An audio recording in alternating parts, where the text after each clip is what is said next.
We now start Chapter 2, Historical Background and Worldwide Installations of the Optical Flow Meter. I will first discuss the historical background and the milestones in the development of the optical flow meter. The development started in the late 1990s, and the first installation was in 2000 in the Gulf of Mexico. In 2002, we had the first walkaway installation in Trinidad and Tobago. It was a gas producer, and I will discuss this installation in detail as a case history in Chapter 3. In 2003, first three-phase installation took place in North Sea, and in 2005, as I mentioned earlier at the beginning of the course, the optical flow meter was the winner of the Spotlight Technology Award. And by then, it was recognized in the oil and gas industry. Due to the success of the optical flow meter, in 2005, we decided to develop a surface derivative of the optical flow meter, and I would like to briefly discuss that system. The surface flow meter is called foresight flow. It consists of three main components as seen in this picture. The first component is the Venturi nozzle, which makes a differential pressure measurement. The second component is the sonar, which makes a velocity measurement. And this is the component which is similar to the optical flow meter. They share the same technology. Sonar has a velocity sensor array here. The difference is that sonar has electronic sensors, not optical ones. The third component of the system is the water cut meter, which is the red eye, which I have already discussed in an earlier section. The development of the surface flow meter was between 2005 and 2009. And the first commercial installation was in 2009. As of now, May 2021, we have more than 200 surface flow meter installations worldwide. So let's go back to the optical flow meter milestones. In 2006, we had an extensive multi-phase flow loop testing. The goal was to determine the three-phase solution envelope and the performance of the optical flow meters. In 2006, for the first time, the optical flow meters were used in a field-wide application in North Sea. One operator decided to use many flow meters in one of their fields. And I will talk about this in the coming slides and as a case history in Chapter 3.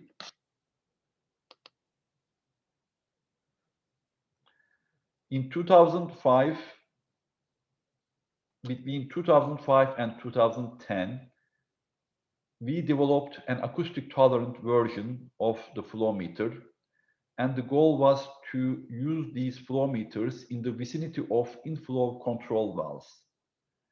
Now, those valves are very noisy in active use and they create high acoustics.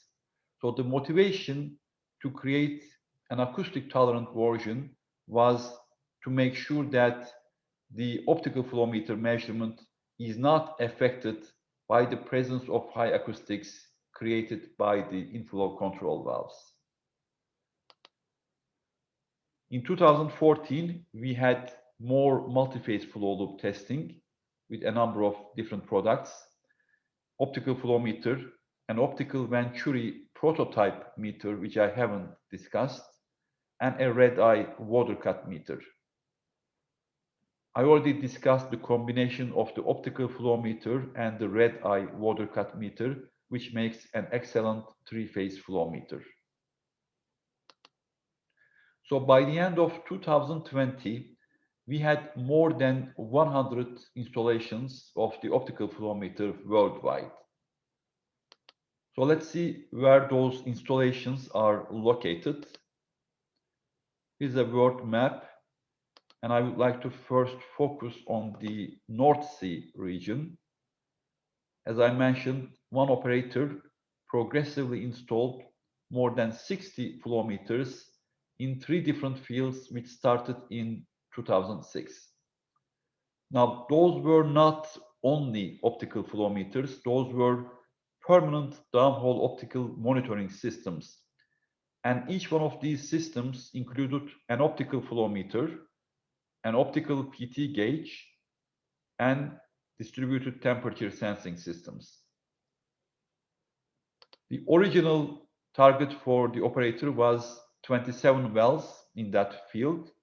Later, the operator expanded it to 40 wells, and 40 of these systems were used in that field. Later, due to the success of the optical monitoring systems, the operator decided to use these optical systems in a second field, which started in 2014. And this field had multi-zone platform and subsea wells, which also included inflow control valves and inflow control devices. And the acoustic tolerant version of the optical flow meter functioned flawlessly in the vicinity of the inflow control valves. And since then, the operator used the optical monitoring systems in a third field as well. The reason I wanted to focus on this field-wide application is that it is very clear that once an operator uses the optical monitoring systems, there is a good chance that they will continue to use those systems in more of their fields. The remaining flow meters, about 40 plus or so, were installed around the world. Some were installed in South America. Some of these wells were gas producers as expected. Some were installed in North America and some were in the Middle East. So I would like to discuss the slow industry uptake of the optical flow meter. The number of installations of the optical flow meter was 100 plus. And I sometimes get this question from the operators, why we haven't installed more flow meters, more optical flow meters. I've discussed this issue with a number of colleagues internally and externally with some flow measurement experts around the world.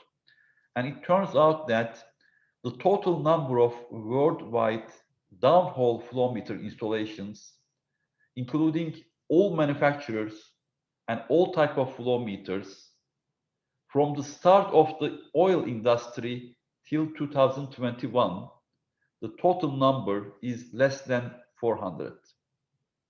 And that 400 includes 100 plus optical flow meters, and the remaining 200 to 300 flow meters are mainly Venturi systems, electronic sensors, basically, and they are not even multi-phase flow meters. So the issue is not related to the optical flow meters specifically. The issue, whatever the issue is, related to the downhole flow meters in general and downhole flow measurement. So if we can understand the reasons behind that, we can perhaps address the issue. So what are those reasons? First of all, the downhole flow meters, the downhole flow measurement in general is up against the surface flow metering. Most of the time, it is easier for an operator to bring a surface flow meter, install it downstream of the wellhead, and perhaps many years after the production started already in a given well. So this is something that cannot be done with the optical flow meters and any downhole flow meter. Why? Because the downhole flow meters need to be part of the completion phase at the very beginning. before the production starts. That means that there is different engagement timescales between surface flow metering and downhole flow metering. In addition, there are more groups involved in downhole completions. We have flow engineers, we have production engineers, we have completion people. So the downhole equipment installation requires a larger network and teamwork. That is not the case with the surface flow measurement. So this is one big reason for that modest number. There are other factors as well.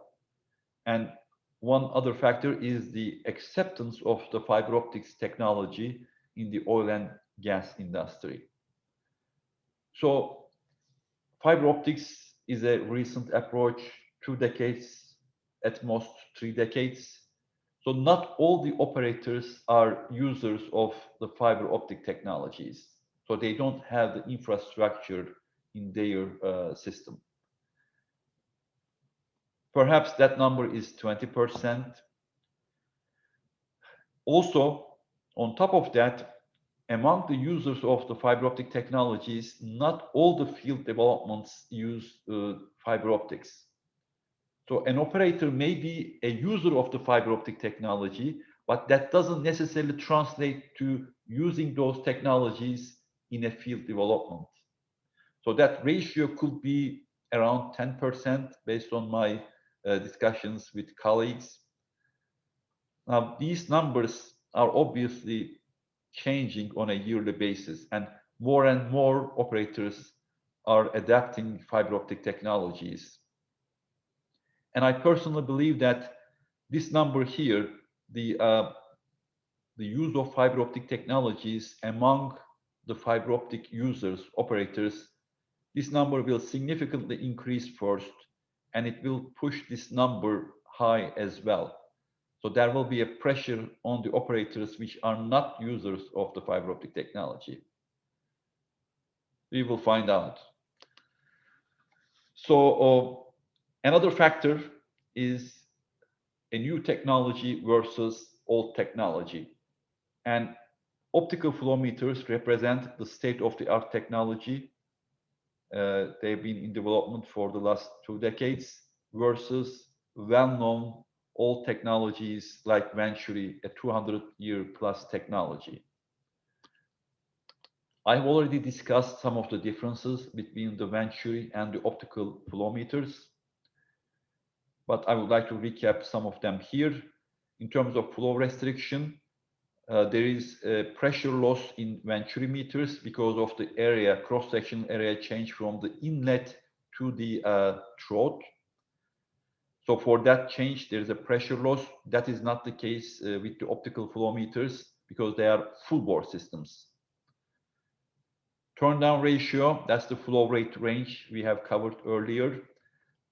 Venturi has a low turn down ratio, perhaps about 5, compared to high turn down ratio of the optical flow meters, about 25 or so.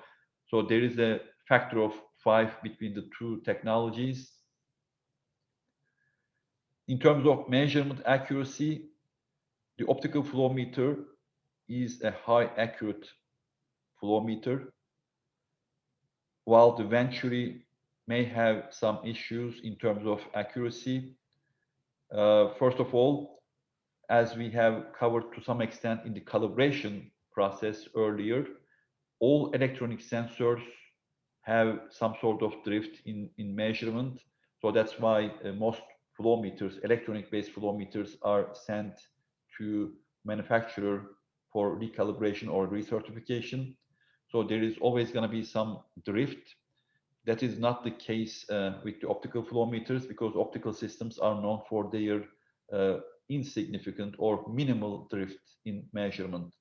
So that is one reason for the Venturi to have a low frequency, low accuracy over time. A second reason is because of the geometry of the Venturi. Remember, the Venturi has a larger inlet and a smaller throat. So there is an inclined surface in the geometry of the Venturi. and that inclined surface is a perfect location for solid particles to impact. So what happens is when solids are present in a fluid mixture, like sand particles, they will impact on that inclined surface and cause an erosion in the material of the Venturi meter. Because of that erosion, the beta ratio, the most important parameter of the Venturi, will change and the accuracy will be lost. That is not the case for the optical flow meters because the optical flow meters, as we all know, full bore. So in measurement capability, the Venturi meters are single phase meters essentially. The optical flow meters are multi-phase flow meters. In terms of longevity, fiber optic systems are known for their longevity. And in the previous slide, in the example of the field-wide application, the operator installed flow meters starting in 2006.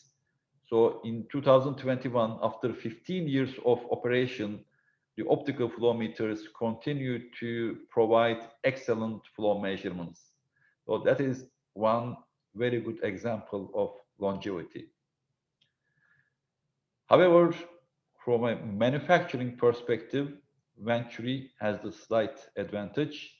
They have shorter lead times, it's easier to manufacture compared to longer lead times of the optical flow meters. So considering all these, though, in some cases, we observe that performance and longevity of the optical systems are sometimes sacrificed for cost.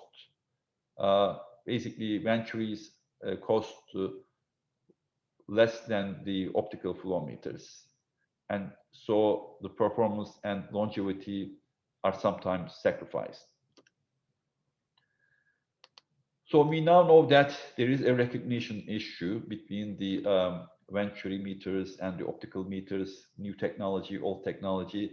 So that means that we need to do a better job of introducing and promoting the optical flow measurement technology and the product. And I'm hoping that these video lectures will help achieve that goal.